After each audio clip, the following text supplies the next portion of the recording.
Hello, everyone. We are just getting last minute technical things worked out. Give people a few minutes to join and we will get started.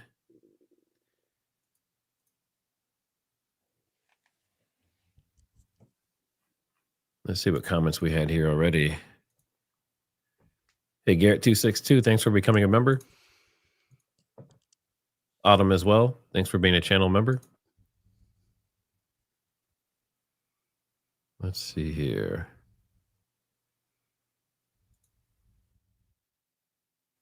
Yeah, I would definitely want to answer this one sometime during the stream. Seems to be a recurring question.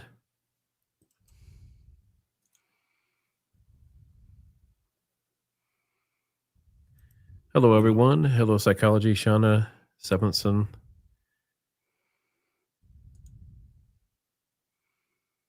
Hey, Skinny, if you're still there. And just so everyone knows, Matt from AudioFreq is having some technical issues to where his camera's coming on and off. His audio seems to be pretty stable, but if you see him flickering in and out, then that's just how it's going to be today, apparently.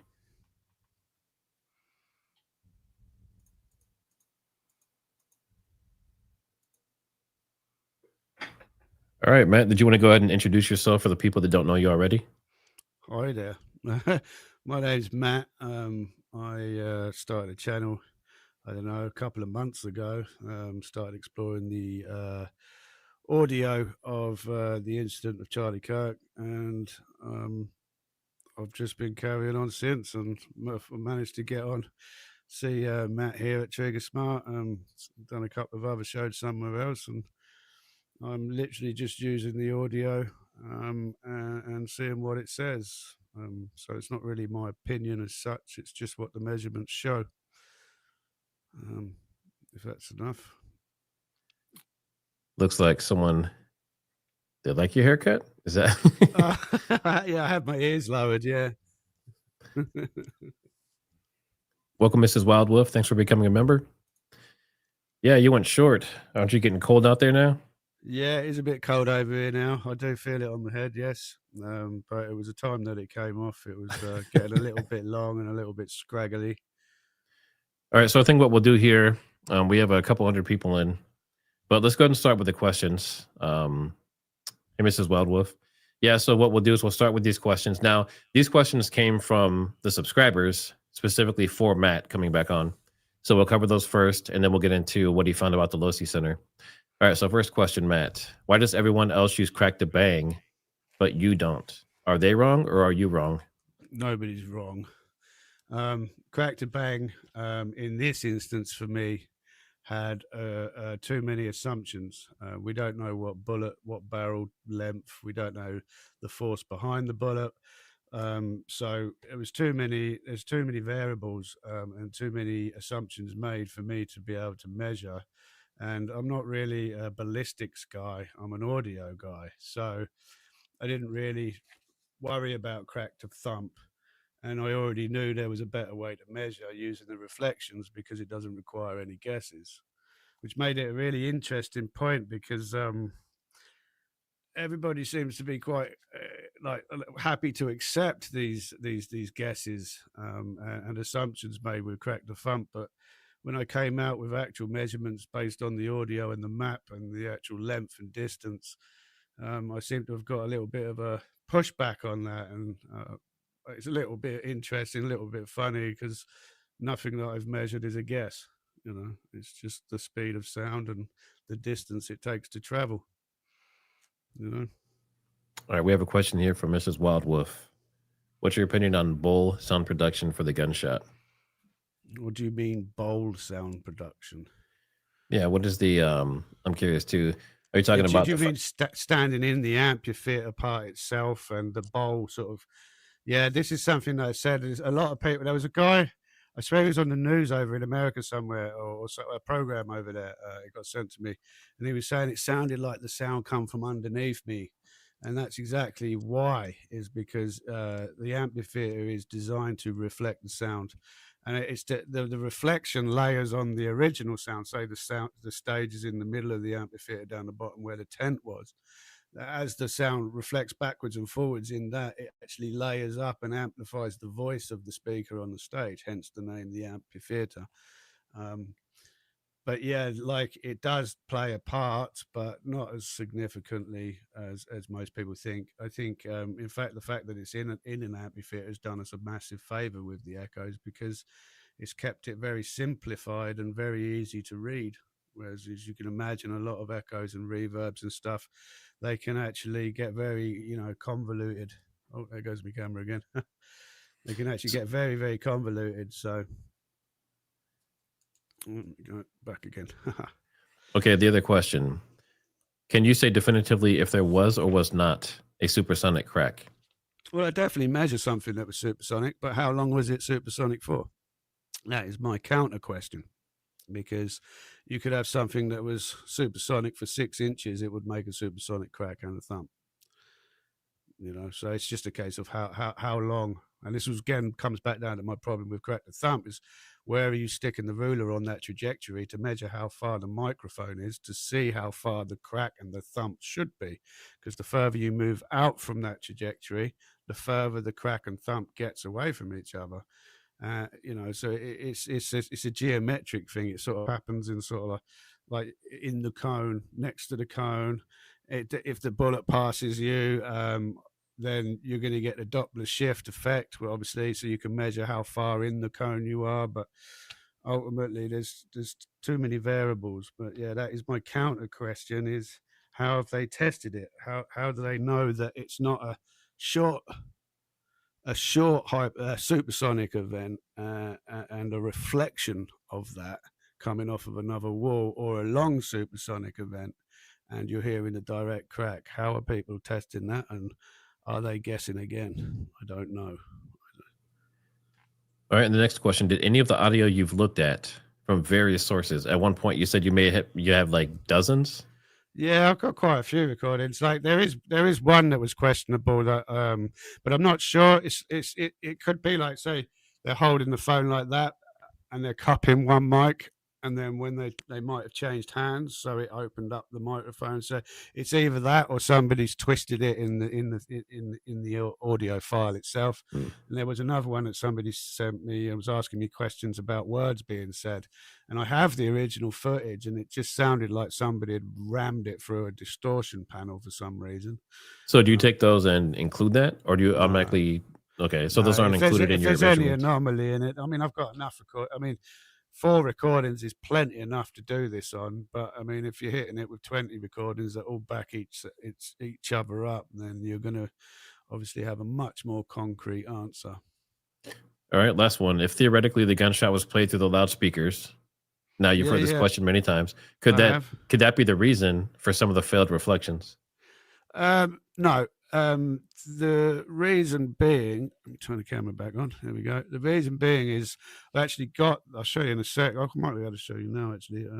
If I still have it open. Yeah, I do. Entire screen, share screen. And down here to this one. These are the speakers. Can you see that? There we go. Yep. Yeah, my camera's playing about, but these are the speakers that they were using. And if we come down to the actual specs, you can see that they go down and they represent 45 hertz pretty well, but they don't represent 19 hertz at all. And one of the recordings I've got actually goes all the way down to 19, lower than that. So the original sound is going to be much more in depth and much more detailed than the speaker. And the speaker itself is directional. So if it's facing that way, it's designed to throw the sound out that way. So you'd measure that directionality, because it will be pointing at a surface, and that will create a reflection in itself. Cool. And for anyone who is not familiar with those frequencies, 45 hertz is pretty low. That's getting down into your subwoofers and your super low bass, and anything below that, like 19 hertz that he's talking about, is something that humans can hear. What, like 20 to 20, like 20 hertz up to 20,000. Yeah, you're not really going to hear it when it gets down there. So I mean, you can see the microphones and stuff can obviously pick it up and record it, but it's the speaker cone itself is not big enough to recreate it, and that's the problem. All right, so let's go ahead and get into the reason why people are here. The Losee Center. So the official FBI narrative was that the alleged shooter, Tyler Robinson, shot from the Losee Center, and he hit Charlie Kirk from there. And a lot of the audio and stuff that people are looking at says that theoretically it looks like it could be possible, but then like Matt and a few other people have found that the audio may or may not fit that. So he's actually going to show us what work he did to figure that out, and it's actually pretty fascinating, especially considering he doesn't do this full time. No, I'm just a humble audio engineer. I'm just a bit of an audio nerd, I'm afraid. And I'm not a physicist or claiming to be any kind of wizard. At the end of the day, it's just audio. Can you see my screen, Matt? Is that? Yep, you are good to go, sir. We're good to go. Okay, so what we've got here is what I'm doing is I'm testing the location of Tyler Robinson and how the sound is interacting in this courtyard area. The idea is we know the speed of sound, we know the temperature of the day, we know how fast the sound would travel throughout the courtyard and throughout the area, and the idea is just to measure, can the reflections be made using Tyler Robinson's position? Can it be made? And like, as I said in my video, it's quite important to understand the different types of reflections. You've got early and late reflections, and then you've got standard reflections, your main reflections 1 and 2. So if we take, for example, for a second, what I'll do is I'll just do the same thing I did on my video there to show it.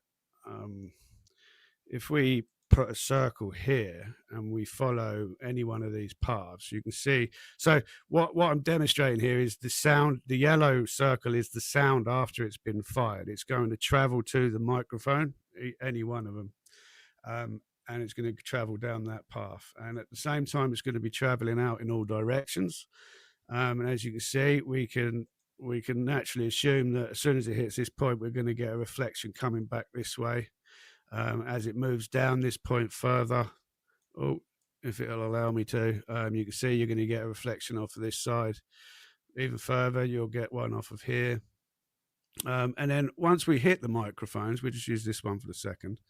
Once we hit the microphone, right, everything that arrives at that point, first of all, it's going to be the initial sound. But every echo that arrives between this time and that time is considered an early reflection. It happens along the way. And then what will happen is, because the sound's not going to stop, it's going to carry on, it's going to hit the back wall and come back. That would be considered a late reflection.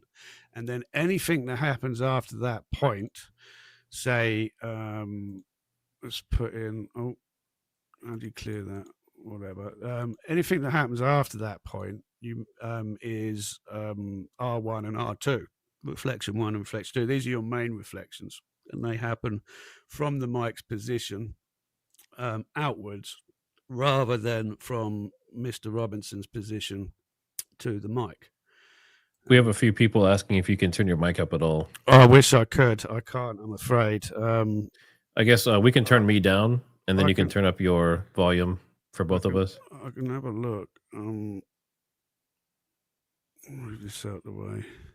Yeah, we'll just give you a minute here. See if you can. If you can't turn up, I can turn me down, and then they can just bring the overall level up. I'm up full. Unfortunately, I've only got a couple of microphones here. I'm not a recording artist. Not anymore. No. Is that better? Oh crap. So, are we good to go, or? Yeah, I would just go ahead and keep going. I'll mess with it while you're doing that. Yeah. Okay.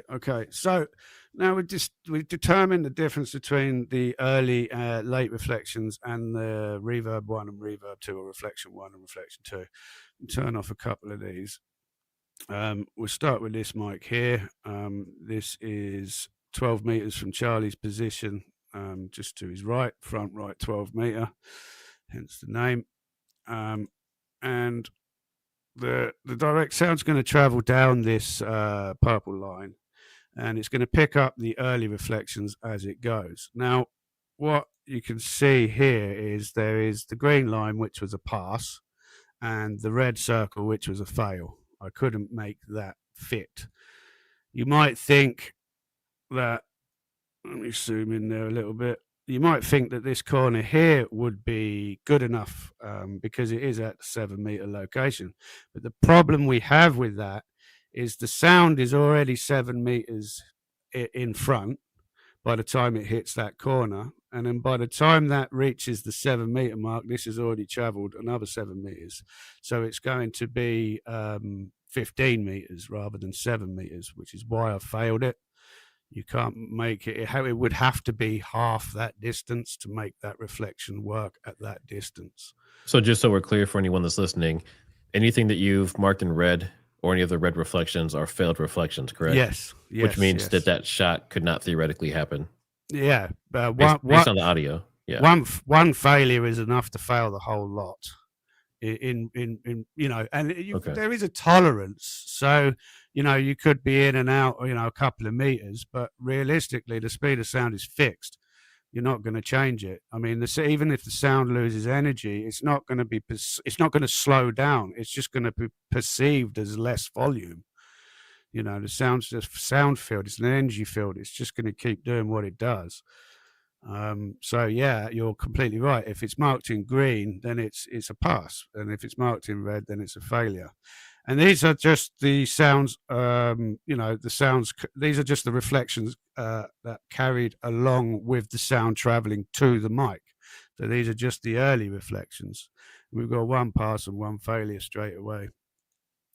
We bring in the late reflections, and you can see that they don't work at all.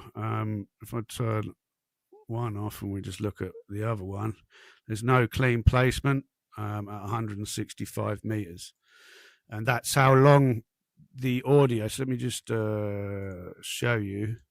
That's how long the audio has taken to travel when it's front right beat at 12. So what I've done is I've showed you this last time that I basically pulled out the milliseconds of each frequency band that I broke down, and I've created an average, and then I've given it an average distance to place on top of the direct path. Direct path is the purple. The extra path is the difference between the purple and the green line, shall we say. And then we've got a total path distance, which is the whole of the green line. Oh, we cut out again. Let my mouse catch up. And for those just joining, this is Matt from AudioFreq, and he's walking us through the audio forensics evidence for the Losee Center of whether it could or could not have been, theoretically, the alleged location of the shooter based on the audio alone. It looks like we might have lost Matt for a little bit. I'll give him a second here. Can you hear me? Yep, you are back, sir. Technical issues. Sorry, guys. I don't know what's up with my computer today. So yeah, I've broken it down into milliseconds. I've broken it down into frequency bands, and I've created an average. The idea isn't to map the whole of the architecture.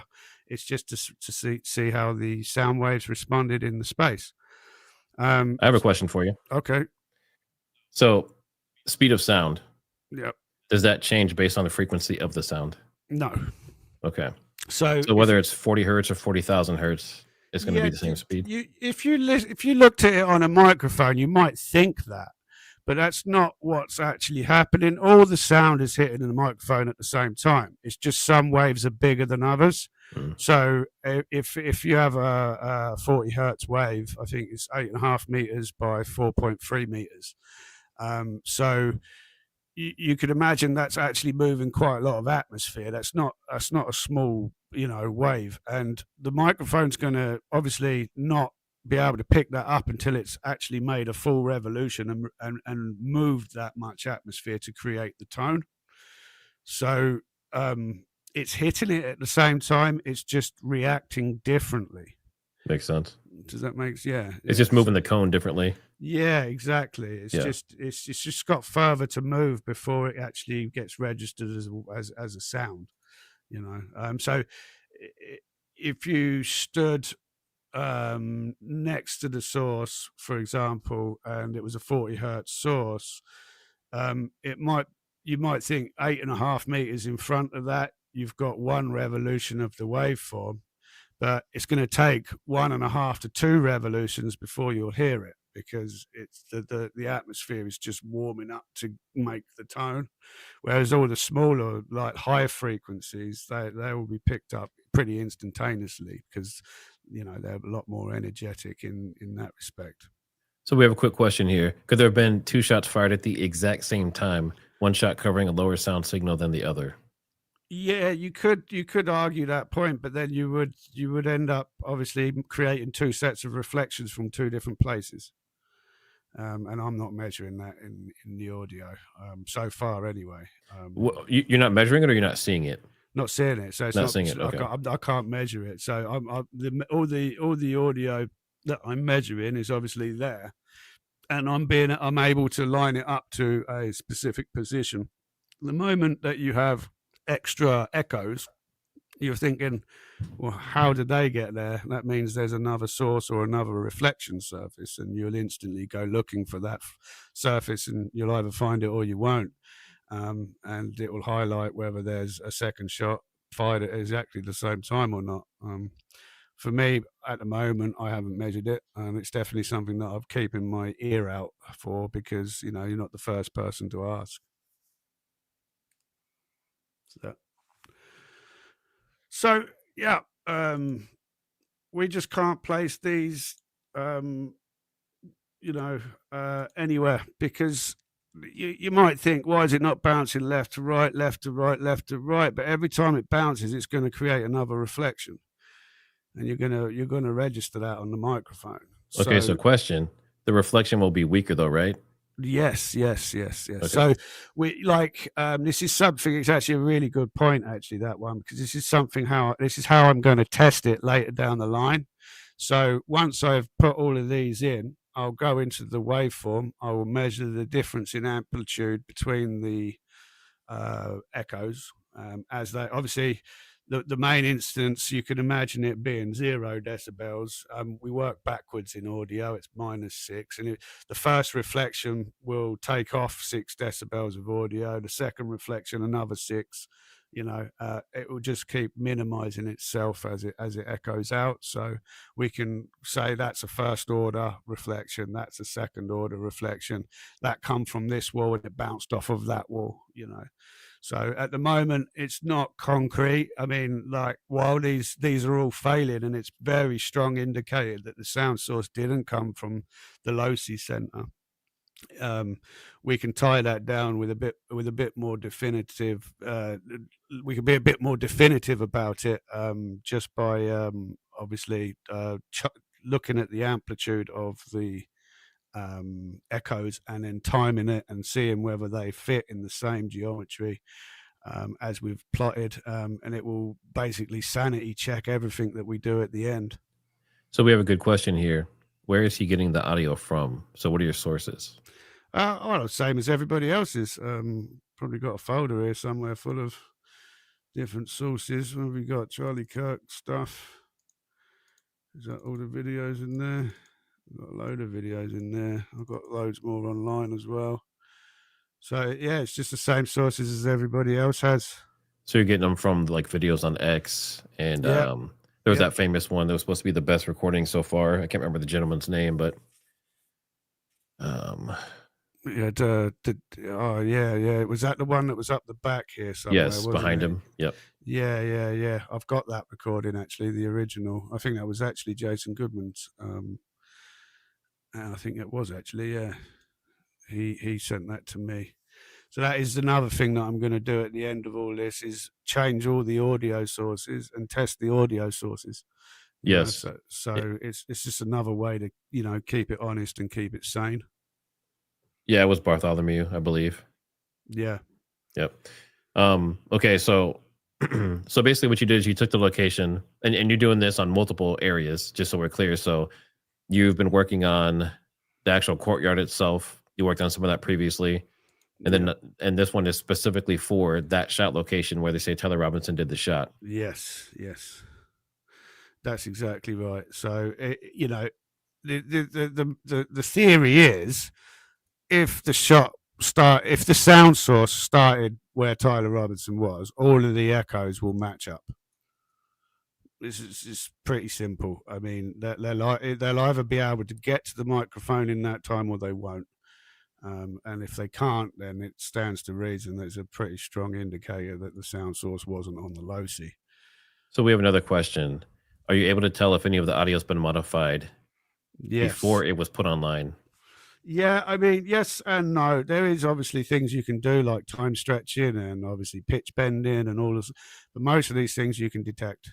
So there's not much you can do to an audio file and not detect it, especially with the use of AI these days. You could probably just put the audio file into there and say, has this been altered? And it will probably give you an answer.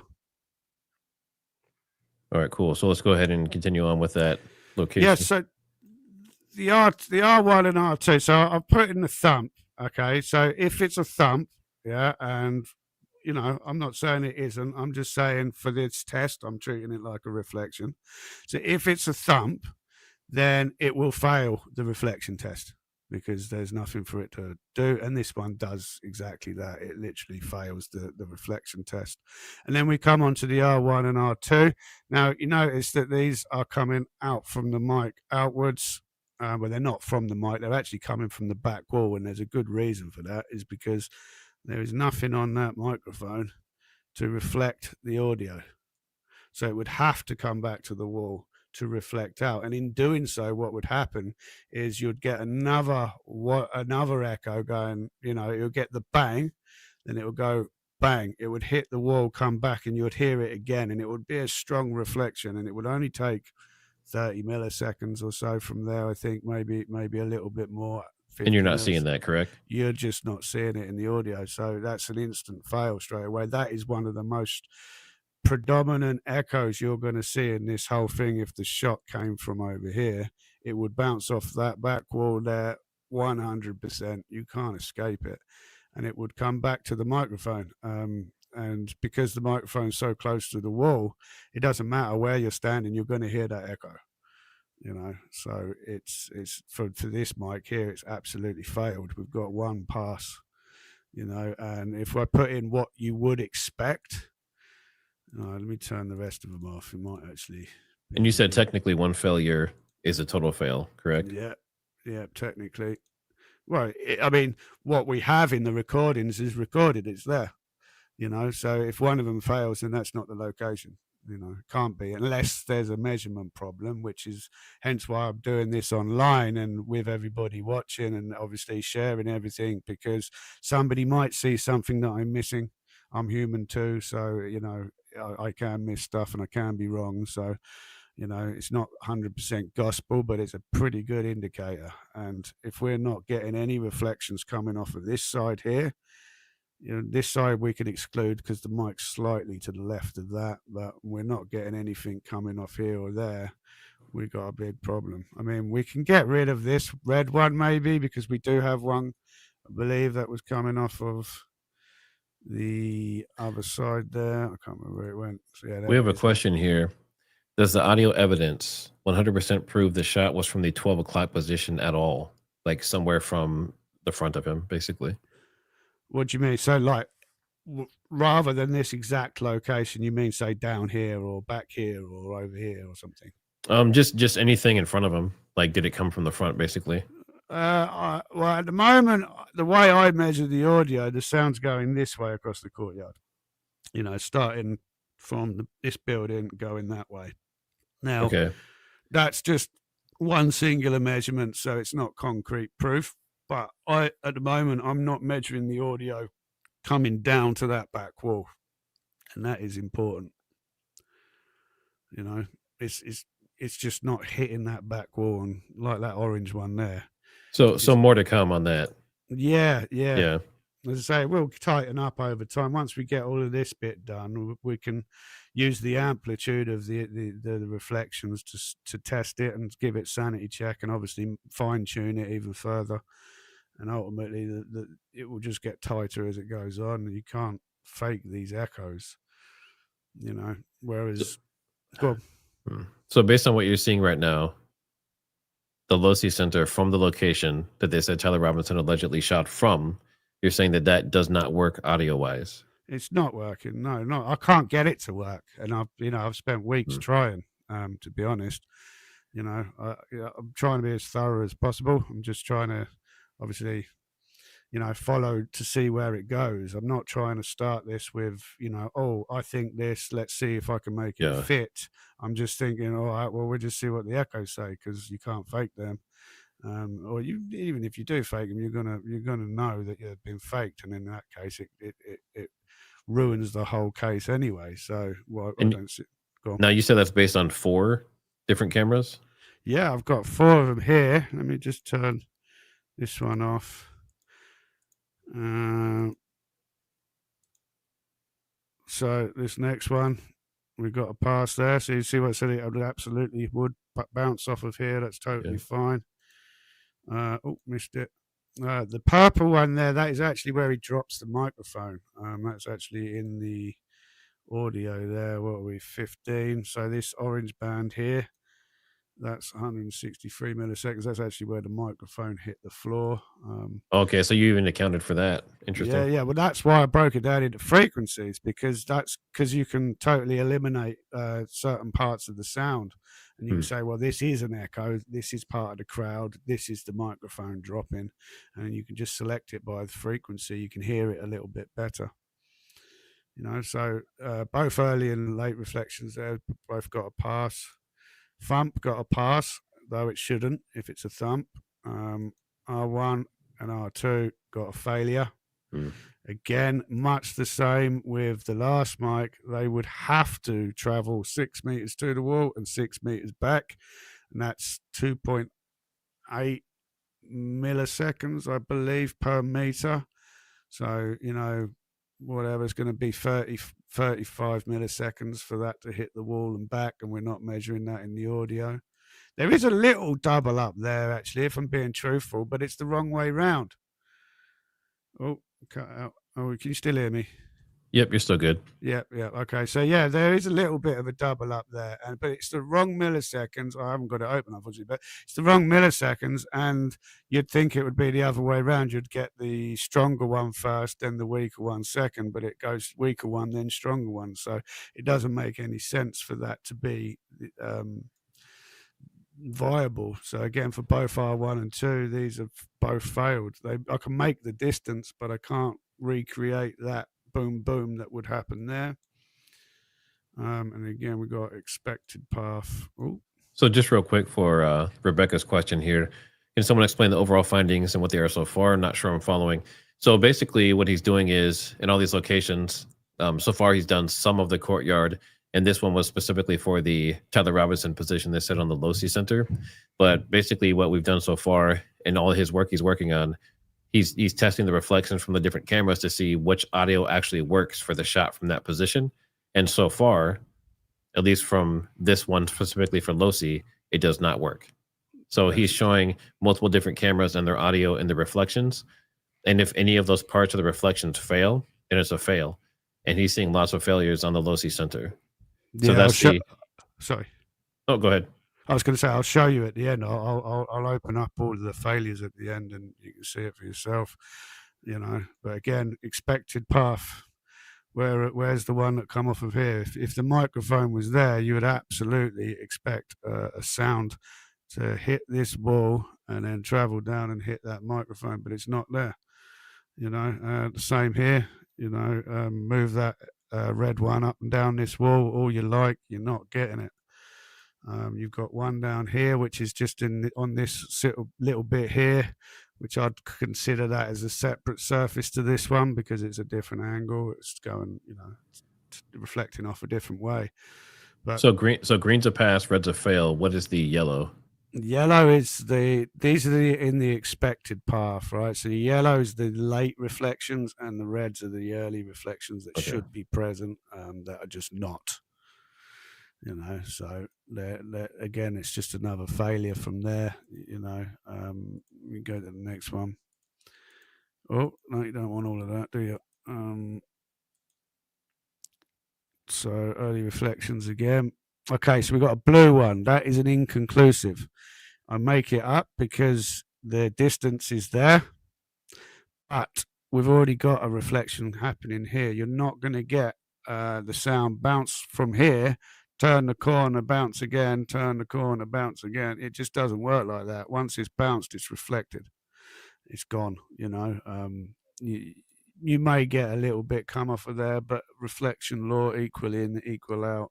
So again, it could have made it, but this is why I called it. This is why I made it blue and called it inconclusive, because I can make it, but I could argue it at the same time. Now that brings up a good question. Brian Burton said, "What if so basically, like we said, it was what 2,700 feet per second or 24. I can't remember what they said, but so what if it was actually a different velocity? Would the position change for the reflections?" Well, a different velocity on the bullet, you mean? Yes. Yeah, that's not going to change the sound. The sound is going to change. It's different. Ballistics, one side is thermodynamics, isn't it? And then you've got the audio, which is obviously the audio, which is just standard physics. So the biggest change would just be if it was supersonic or not. Supersonic's going to have a sonic crack, and supersonic's not, or subsonic is not. Yeah. My issue with that, and it brings up another important point with the crack to bang, is if you include the impact and the time that the impact happened to the crack and the bang, then it's missing a load of time that should be in the middle. There should be a gap of, like, I think it was 235 or 200 whatever milliseconds in the middle, and there just isn't one. You're seeing the impact and you're hearing the gun at all within a few milliseconds of each other. Then you're hearing a boom, which everybody's calling the thump. And now for me, I'm just using it as a reflection here, but there should, if that was the case, then there should be a 200x whatever amount of milliseconds between the shot, the impact, and the boom. That as soon as you bring in the impact, then the whole crack to bang thing collapses. So, well, on this instance anyway, it works for other things. It just depends on what you know about the shot and the gun and the bullets and all of that. It's a little bit inconclusive. So we have a question here: do different rounds have different crack bangs?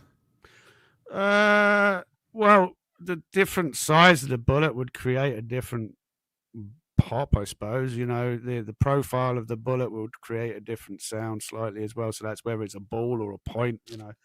We got 5.56. I don't know if you can see me. Can you? We can't see your camera, but we can see what you're sharing. Okay. And for anyone that's in here, he's having some technical issues with his camera, so he should be right back.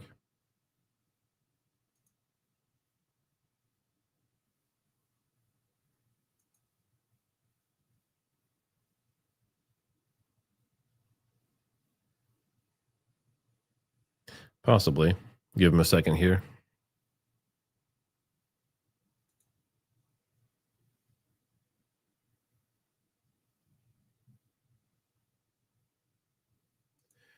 Yeah, I think with this one, PA system doesn't have the power to create that amplitude of sound. I would agree in general. I mean, you would have to have a hell of a system to have a PA system that could do that. Can you see me? We can't see you, but we can hear you. I've turned my camera back on. Do I need to stop the share? Is that better? There we go. We can see you again.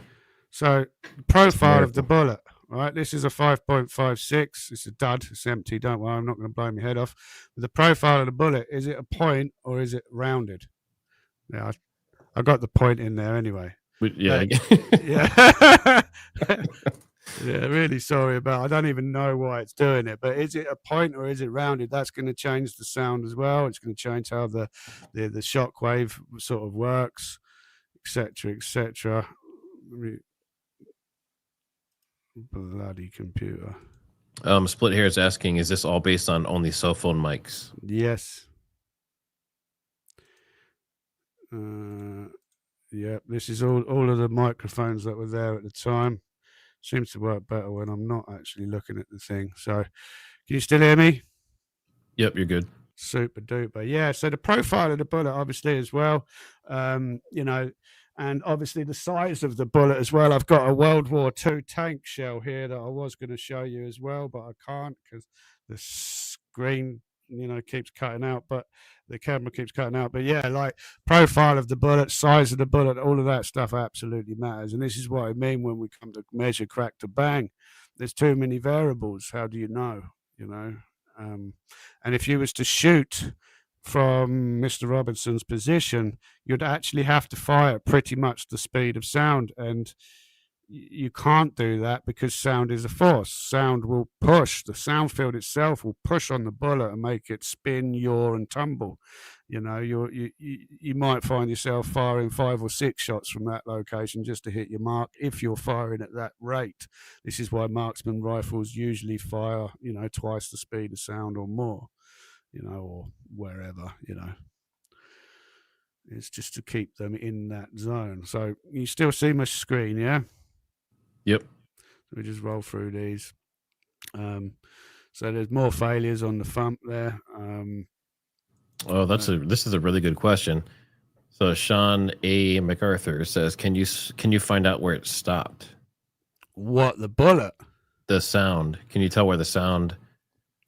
Well, no, that'd be because the bullet and the sound are traveling separate from each other. Yeah, I was going to say, it's like, you know, the sound stops, like, you know, it depends on how loud it is. The more amplitude you put into the sound, the further it's going to travel. Think about thunder and lightning, you know. So it's all about energy. You know, the more energy you put in, the further it's going to go. But where the cone stops is where the bullet moves or transcends back past Mach 1. So if it goes below the speed of sound, that's when you'll lose the cone. So if you imagine Mr. Kirk sitting there on that yellow pin, if the bullet hits him and didn't come out the other side, the Mach cone stopped at Charlie Kirk. Then everybody, like, say, back left 40 here, Mr. Bartholomew, he wouldn't have got the crack. How could he have if it stopped? If it stopped, yeah, exactly. And same with the back right 7 meter Mike. He's literally sitting on the corner there, that little tiny L. He's literally sitting on that bit right next to the path, right on the corner. And the tent, I think Mr. Kirk was a little bit further forward than that. I think it was about there. So how would he get the crack if the bullet stopped there? He could get a reflection of the crack. Say if the crack went down, down here, then it created the supersonic shockwave. It hit this building and then traveled this way. And this is why I keep saying that. Why I'm saying that it could be a reflection, because I've got the bass frequency coming from this side and the treble frequency coming from this side. So it's like, how do you separate the bass and the treble? Now, I kind of already, like earlier on when I spoke about the 8.5 meter bass wave, you know, it's going to take time to propagate and time to obviously, be audible, shall we say, and move that amount of atmosphere to create the tone. So maybe if you measured out, I don't know, was 8.5 times 2, 17 meters, you know, it might take 17 meters before it's audible, but that's, you know, it's way, you know, each one of these red squares here, they are about 10 meters. So that's, you know, if you've got if just for example, for giggles, so we put the guy up on the roof and he fired at Charlie Kirk there, then it's got to travel 40 meters, 45 meters, say 50 meters, whatever, 44 to 50 meters to get there. So the bass is going to be heard on these steps. You know, well, people will hear it. You know, people's hearing's a lot more sensitive than a microphone diaphragm, that's for sure. So obviously, what you hear and what gets recorded are similar, but not the same. you know. So yeah, for this one anyway, we've just got a ton more failures basically. There's some in there that are obviously, that do work out, and because of the nature of the courtyard almost being a square with a corner cut off, isn't it? That they are going to work out like that. You're going to see some that work and some that don't. The moment we get this many failures, then it's an instant no. It's just not viable. And again, the front right 45-meter mic here. We can just quickly look through. So this one was interesting because I couldn't make it up anywhere. The only place I could make it up was over here on this edge here. But in order for it to work, you'd have to ignore reflection law, which is equal angle in, the angle of incidence, to an equal angle out, which would then make it hit this sort of back wall here. Oh, it would hit there and then hit there and then come back this way. But the problem we've got is what we're going to see with the next reflection. Well, you also don't have line of sight from there either. No, this is my point. Yeah, so this is the problem with it. Look, it has to go through an actual wall and over the top of the building. Sound don't turn corners like that. You have to move it. It's not going to move itself. So it's going to hit here and it's going to come back up this tree line most likely. Maybe down here into the car park. But, the first one is probably going to zip off this way. So this instant failure. I mean, you'd think this mic here, being halfway between Mr. Kirk and Mr. Robinson, you'd think that this mic here would be one prime for the crack, and it isn't. It's not the most distinguished crack in the whole lot, and you'll be surprised at which one is. I'm keeping that for myself, though, Matt, I'm afraid. We will be getting to that, though. Don't worry, pretty soon. So there's massive problems with this mic. It should, the crack should be most predominant here because the bullet has time to travel past and the cone has time to intersect. It literally has time to propagate out and get wider. So it doesn't make any sense to me. I can't explain it yet, but I'm going to do my best using the audio that we've got. Again, the thump, there was nowhere for it to go, so it just went over here to get it out of the way. And this was the R1, the main reverb comes from the microphone out and back. This is the only place that I could find at 129 meters, I think it was. 129, yeah. And it just doesn't work. How do you get the sound to travel down here, turn the corner, and then come back? It's not going to work. It's physically impossible for that to happen. Just real quick, John Clark, can't someone who knows guns hear it and be like, that's a so-and-so gun? Yes, many people that heard this who are gun professionals said that it sounded like a 5.56 or a 2.23. Sounded like an AR-15 style. So the 30-06, many people thought that it would have been significantly louder. So I'm not sure if that answers your question. Yeah, I mean... Yeah, I mean, I can play Battlefield 4. I think it was Battlefield 4, and I could recognise a few guns from their sound from that. But I've never even fired one. So I have no idea when it comes to ballistics and guns. I just come at it from an audio perspective. But yeah, I would assume if you knew your guns well enough, then why not? You should be able to hear the difference in say one rifle to the next if you're familiar with it, much like I can hear the difference between that drum machine and that one. They both do the same thing, they just have a very different timbre. So we have a lot of people that were interested in the trunk theory from Algeist. So the question would be not necessarily if you agree with it or not, but they're asking if you can analyze that to prove that wrong or right. Yeah, sorry. He seems like a lovely guy, and he has reached out in emails, and I haven't got back to him yet because I've been super busy. But I will do. But I disagree with his conclusion based on the fact he even demonstrated it in your video there when he pulled the mat cone down the courtyard. He had to pull it all the way out here into the field for old Bartholomew there to get the mat cone. If the mat cone stopped at Charlie Kirk, then it's not coming out here. He shouldn't get it at all. So, and okay, so if it's in the tunnel as well, that's another thing. If it's going into the tunnel as well, you're going to hear the sound change.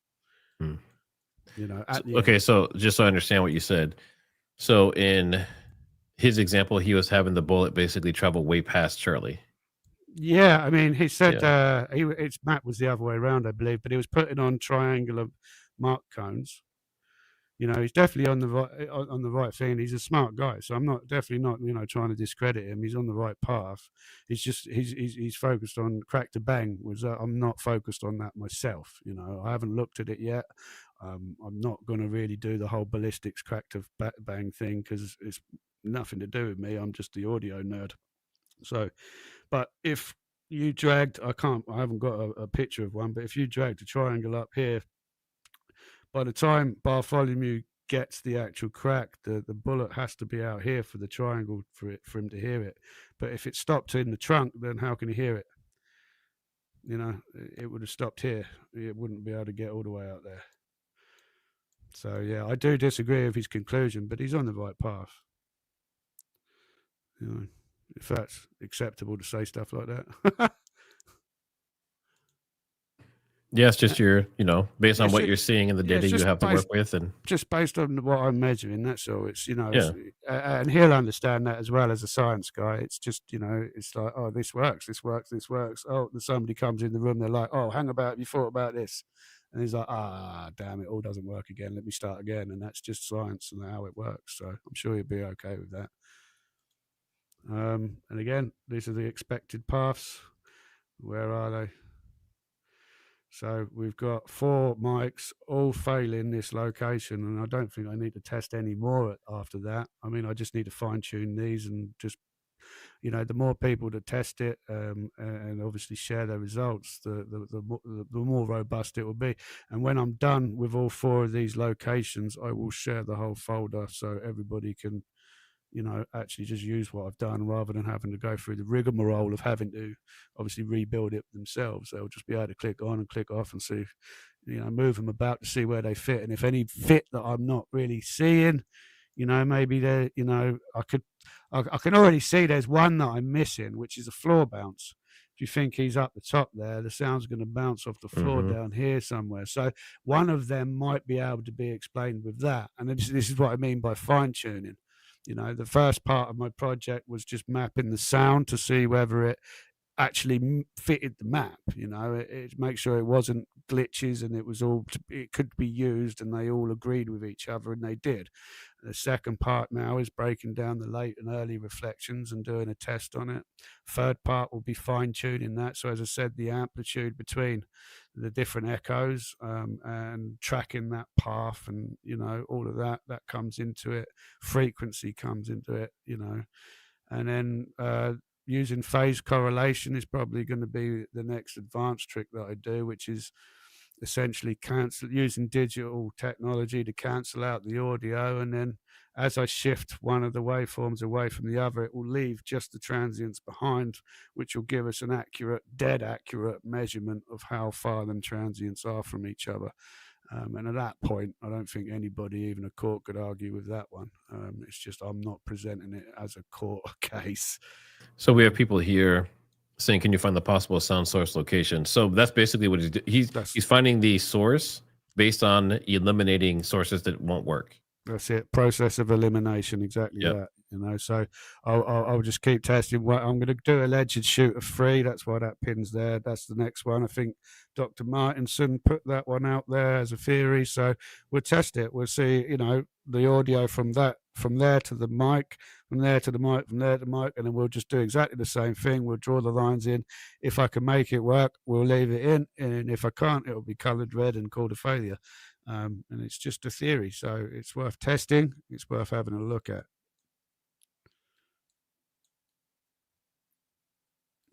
So yeah.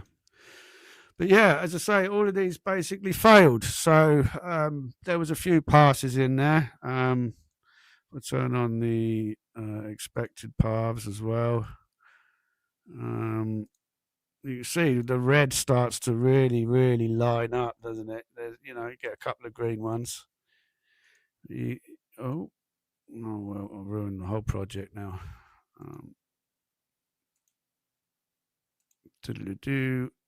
Turn on the Losee Center. But yeah, you can see with all of this red there, I'm not even going to bother turning the other one on. With all of this red one there, you can just see that it's just looks a bit chaotic and a bit messy, but it's just one big failure.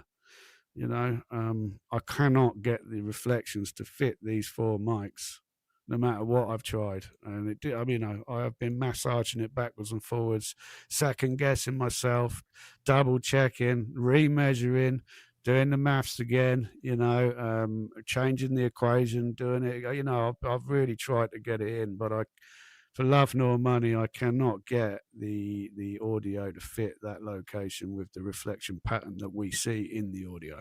So for the ones that work, Right. why do they work, I guess? It's just because it's a square, really, isn't it? You know, whether you stand here, there, or there, you're kind of still the equal amount of distance from one location or the other. Could phase cancellations affect once you get inside of the actual arena, like the middle area? You will get phase cancellation and stuff happening, definitely. You know, that's just natural part of sound. You know, one wave bouncing off this left wall and another one bouncing off the right wall. They meet in the middle. You get a bit of cancellation happening. Can you explain to people what a phase cancellation is that don't know what that is? So, if you think about a wave, you've got a positive and a negative side. You know, as you see it, you've got a line in the middle, you've got a bump on the top, and then a dip, and then it starts again, and it does it again. Yeah. So, phase cancellation is where you copy that wave, invert it, and then play it alongside the other wave. And what happens is the up and the down trigger at the same time, and it cancels it out. Yeah, 1 plus minus 1 is 0. You know, -1 plus 1 is 0. So you just end up with silence. And then what I'll do is I will just minimally shift one of the waveforms by a millisecond or a few samples, and then it will just let parts of the sound come through. And the first thing that will come through is the transients, because that is the most solid peak. So that is phase cancellation, and it just helps me. It will help me measure later down the line. Yes, that's correct, Richie Dupe. All right. So if the Losee doesn't work, and you tried it multiple different ways, you said, and you've worked on this for a while now. Still working on it. Still working on it. Very much so. Yeah, I've turned these off. I did start the back corner as I showed last time. So say with all the work you've done so far, what's the chance that you would find something that would work at this point after all the failures you've seen? What, from the Losee Center? Yes. 0. I don't want to say 0, but you know, there's a very slim possibility at this stage because there's so many failures. I can't make them fit. There's ones in there that literally come to here where my mouse is, and it's like they can't get any further either way, but they don't fit anywhere in the map. So it's like at that point, it's just a big failure. You can't make it fit, then it can't work. So if we did the one we looked at last time was this one. If we took it from this corner, and the mic's there, let me turn that back on. So the mic's on this corner. Yeah, just real quick, at Sean A. MacArthur, I thought silencers weren't completely silent. They aren't. So think of it like this.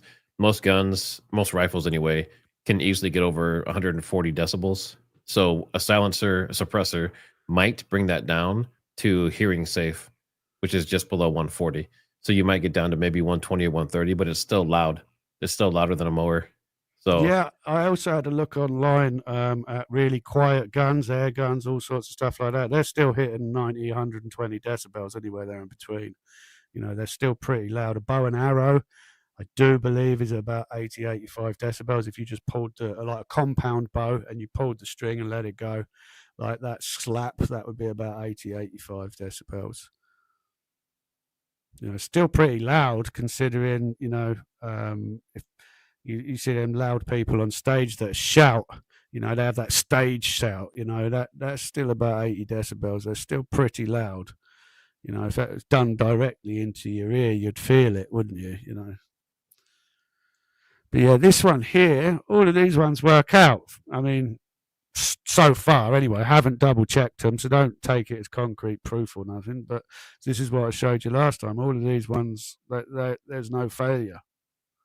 So it's a possibility that this is. And that is from which position?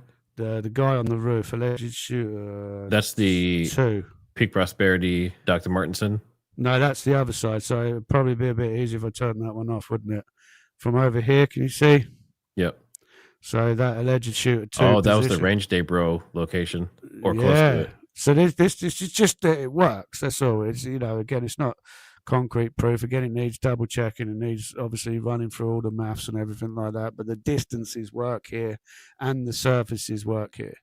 All right, hold. Let me show something here really quick. Yeah.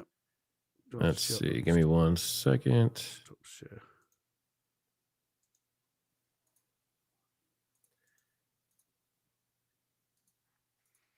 All right, so put this on the stage.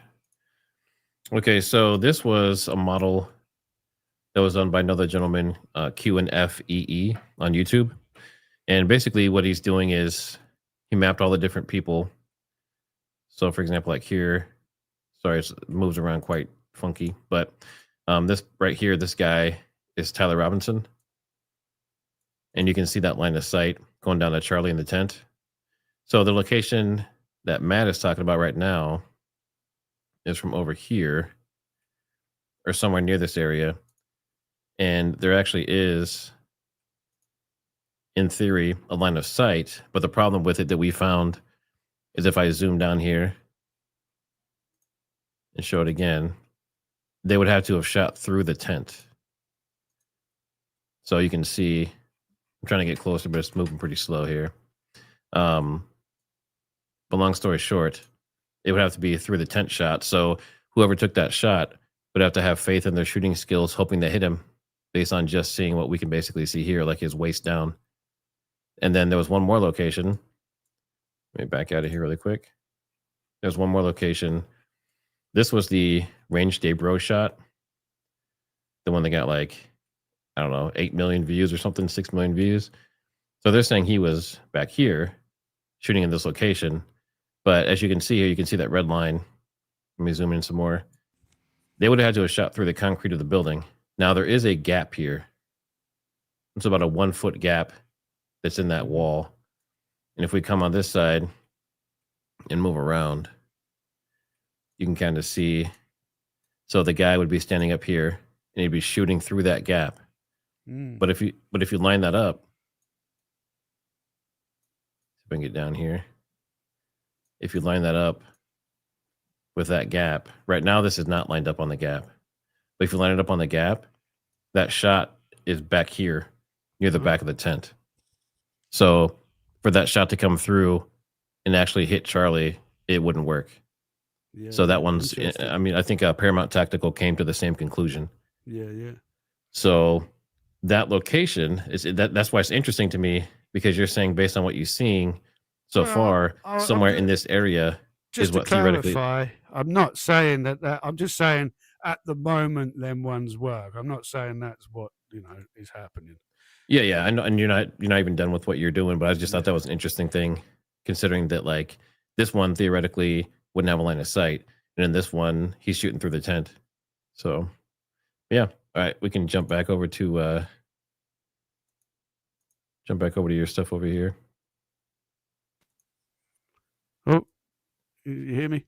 Yeah, you're back up. So that guy on the top left of that building, what would happen if you moved him to the back right of that building? Would he have the line of sight then? Because if you move that shooter to the back, the other side of the the same edge he's on, but to the other side of the building, like behind, where the actual red line is. Let's see.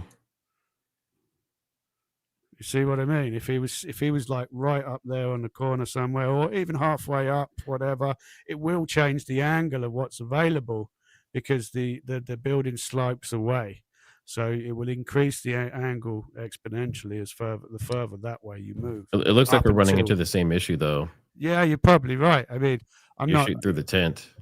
Yeah, you're probably right.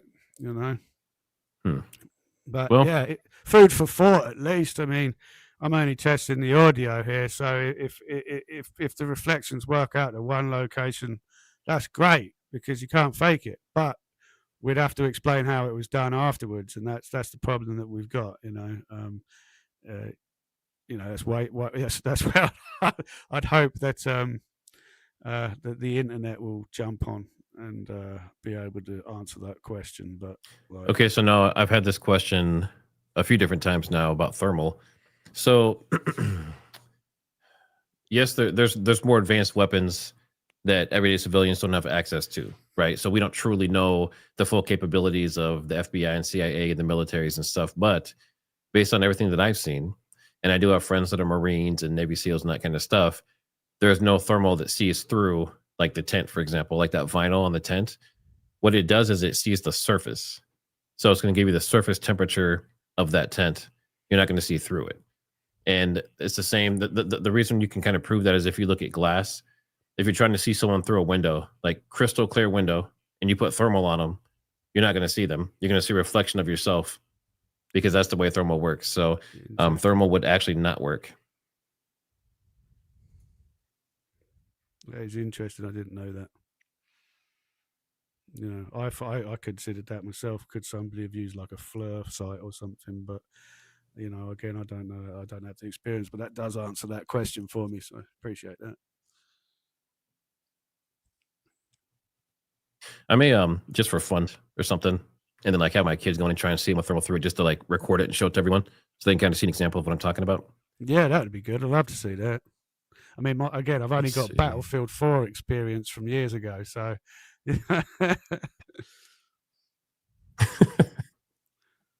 Let's see. Just looking at questions here. That's okay. Yeah, rain actually will make thermal fail as well. Let's see. That'll also make sound travel a bit different as well if it's raining. Now, if you have any specific questions for Matt, feel free to put them down. And we'll start going through them.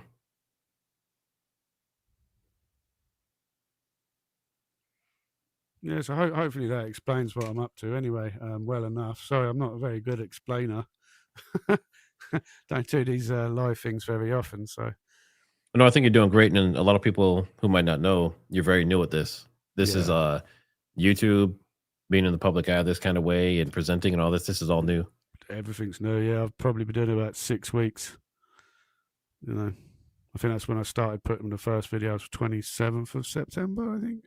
But everyone did get you monetized, which is awesome. Well, I'm nearly there. I've got, I think, 400 hours left to. Oh, you need watch hours. Yeah, well, I had 3,000 after the last one that we did, and then obviously it took me a few weeks to measure, so it just slowly took a nosedive from where it was, and then I released that last video, which is an hour long. Well, it just is what it is, but it was an hour long, so yeah, 460 people have watched it all the way through at least. So basically, if you have some time, go to one of his videos, his latest one, and just hit play and watch it if you can. But even if you can't watch it, just start playing, just let it play through and help him get his watch hours in. My videos are terrible. I warn you now.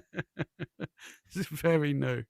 I've got a cheap webcam. I've got cheap microphones. I wasn't really set up to do this, and it was all my friend O'Sheen's fault. Yeah, everyone's saying thanks for volunteering your time and expertise. Great work. Keep going. Congrats on getting monetized. Well, nearly getting subscribers. Very close. Mm-hmm. You have a day or two. Especially if I do another video within a day or two, I think I would be monetized or have the offer to be. And then we have another request. Try the trajectory from the top right of the cam behind Charlie. Also, so basically, the one that was hanging inside the tent. Yeah, that's on my list. I've been given a few. Zeb Boykin, he gave us one as well. I put a thing out. There's a few people that suggested several places. There's one with a big red brick building over the back, like what behind everything, which I didn't even consider, but could be a possibility. So there's a few. There's obviously the ones in the crowd as well, obviously traveling the other way from the tent and from the tent outwards, and obviously behind the tunnel for Mr. Goodman, to test that for him. So we have a question from Mrs. Wild Wolf. Matt, how long have you done audio analysis? What piqued your interest in audio analysis? So I started making music and, trying to make music anyway when I was like 15, 16.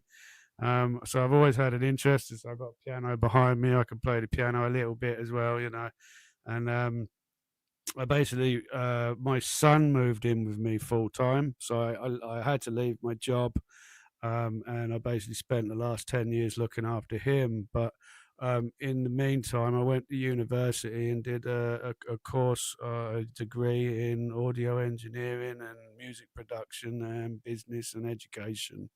And basically, it's just a little nerdy path that all of that took me down. I started mixing, learning a bit about acoustics, and then finding a little bit of interest there, and essentially just started going down a rabbit hole. And I think it's one of them things. The more you do it, the more interesting it gets, but also the harder it gets, the more in depth it gets. So again, by no means am I a wizard. I'm just, a normal guy, that's got an interest and has been doing it for quite a few years now. So, it's not new to me, All right, I'm still looking for questions here. So, We have a lot of positive comments. oh, good. Says all this work should be tax deductible. I wish. That would be awesome, actually. That would, wouldn't it? It's like the voluntary period for me at the moment.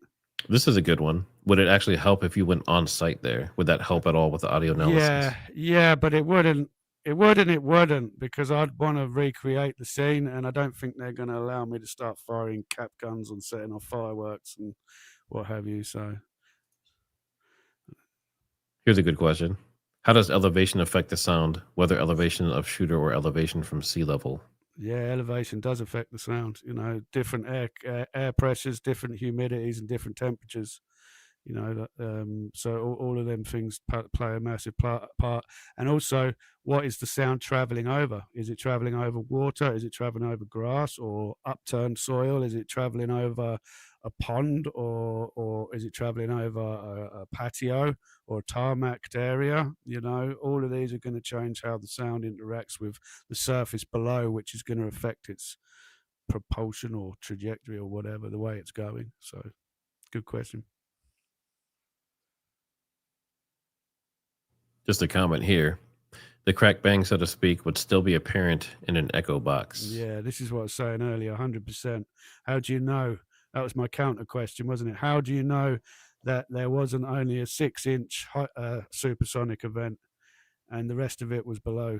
How do you know that the crack that everybody's referring to isn't a reflection off of a building? How do you know that the thump everybody's referring to is coming from the same direction? So how are these people testing these things before they're committing to crack to thump? There's too many variables.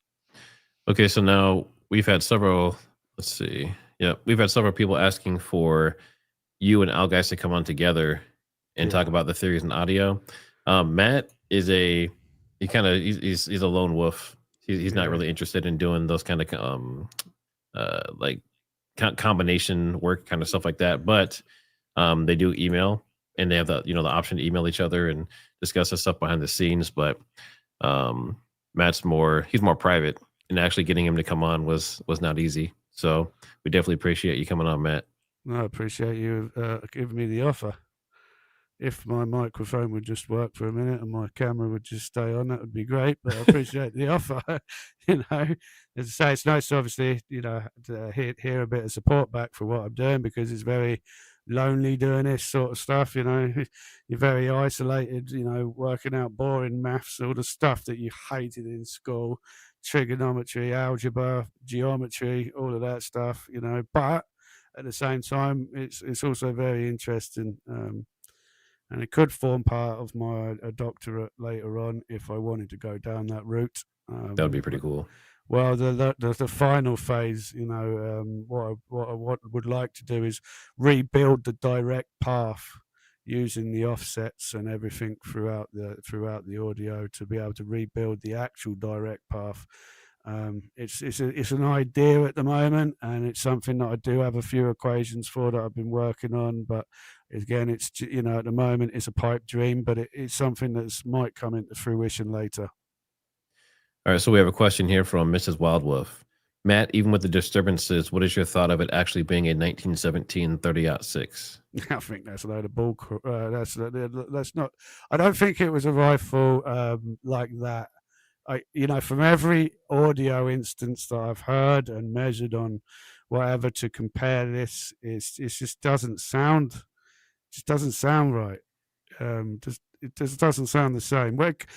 Again, it could be a suppressed rifle for all I know. I have no idea. So but it just doesn't sound like your standard rifle to me. And you're not the only one who said that. There's other No. people, yeah, they agree that it does not sound like a 30-06. Mm. Okay, so this is interesting. Have you looked at Butler yet? Sorry to change the subject. No, I haven't, but I will do. I've been asked that a few times to have a look at Butler, so I will definitely do that. That's the next project on the list. It's a good one. It seems plausible now.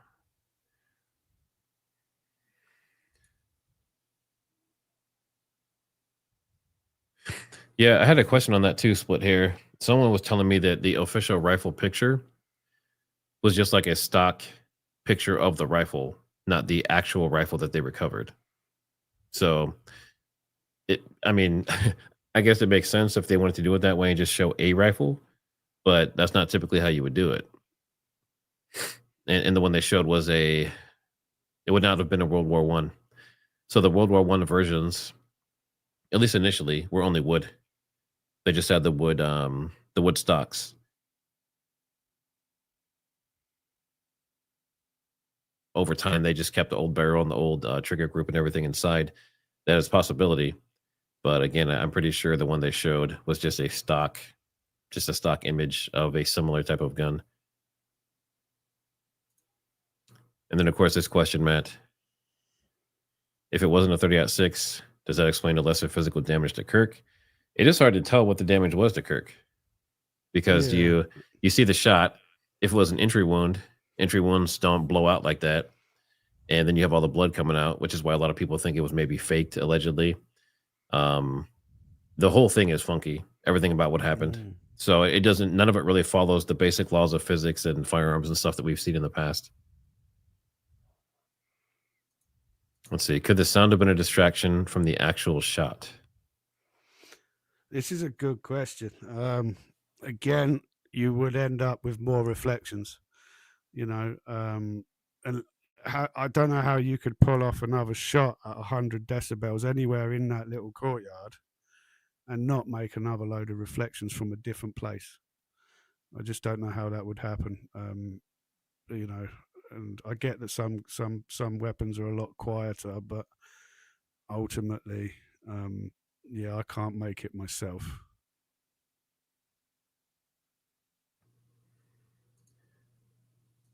See if we have any more questions coming up here.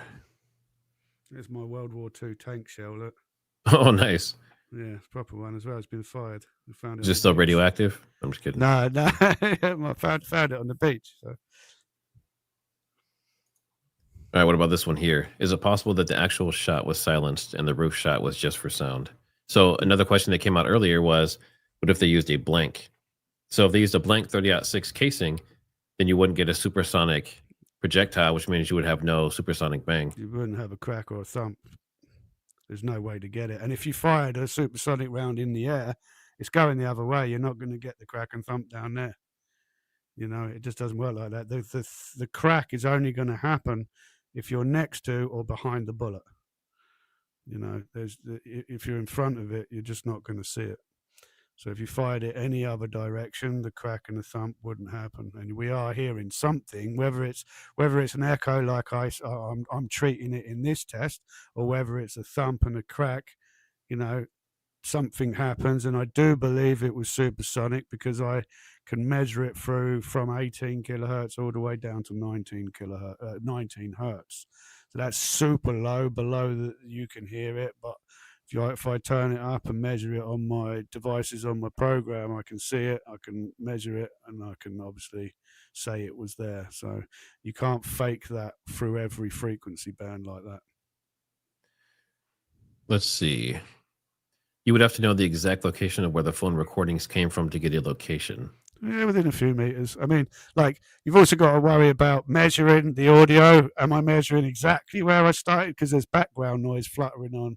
So do I know exactly where it started, or am I just measuring to where it looks like it started? And there could be a tolerance of a few milliseconds.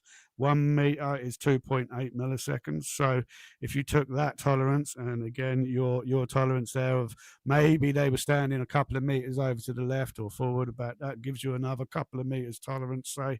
So as long as your answers are within 3 meters, or or whatever, 10 milliseconds, 15 milliseconds, then it's not a problem.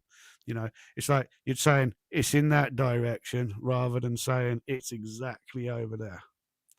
It's a big difference.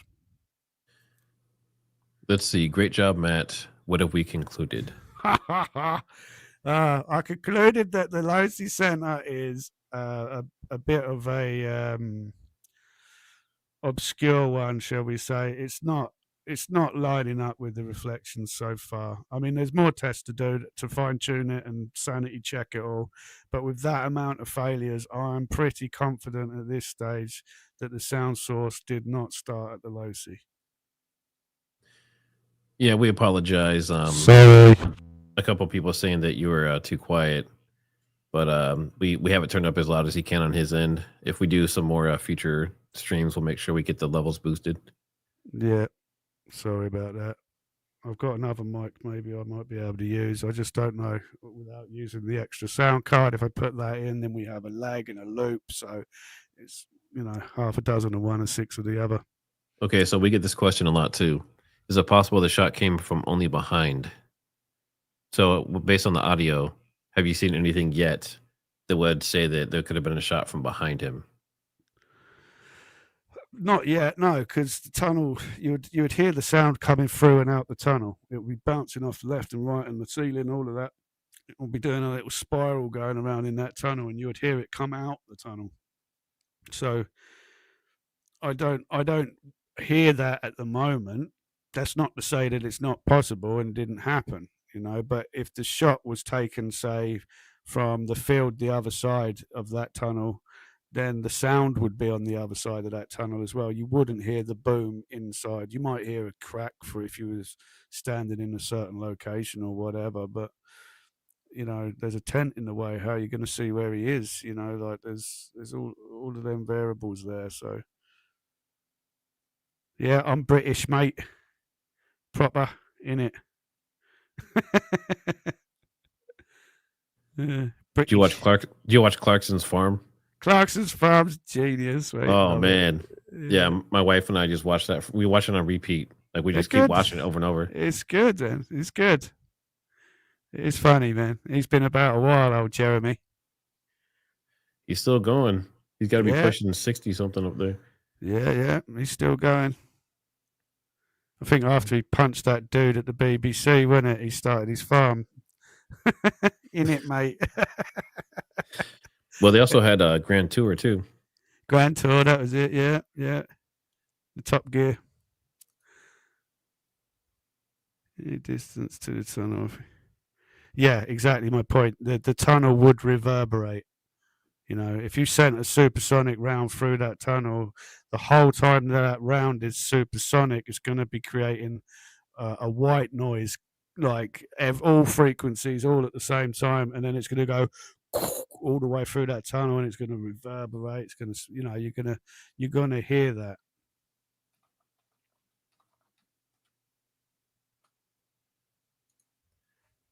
All right, so it's looking like questions are slowing down here. So, are there any final thoughts you want to leave with everyone before we get off the stream? No, I think I've pretty much covered it all. I mean, it's just I'm doing the model. It is what it is. The measurements are what they are. I could be wrong on some of the locations, and I might be missing something. So if anybody sees anything, then definitely I've got an email. on my channel there in the description. There's also my X account there as well. Anybody looking to find out how this stuff fits into mixing and mastering, definitely give me a shout, because I've been teaching that for a few years now. So if anybody needs help down that road as well, plug my lessons there, Matt. Sorry, mate. But that's also available if anybody wants that. But yeah, I think I pretty much covered it. I'll do the next location, and obviously once I've come to some sort of conclusion on that, I'll jump back on with Matt if he doesn't mind, and we'll have a little. Hey, yeah, he's asleep over there. He's nuts out at the moment. It's like that. He's such a good boy, that dog. But yeah, that's the plan. So I'll come on and I'll share, obviously give you a run through here as well. I'll do a more in-depth one on mine, like I did with this one. And hey, Scotland, hey, Scotland, love it. Yeah, that's my plan, and hopefully everybody accepts the measurements for what they are, and if anybody's got better audio or better measurements, fire it over. I'll rerun the numbers again. I don't mind. It's no big deal. And that's about it, I think.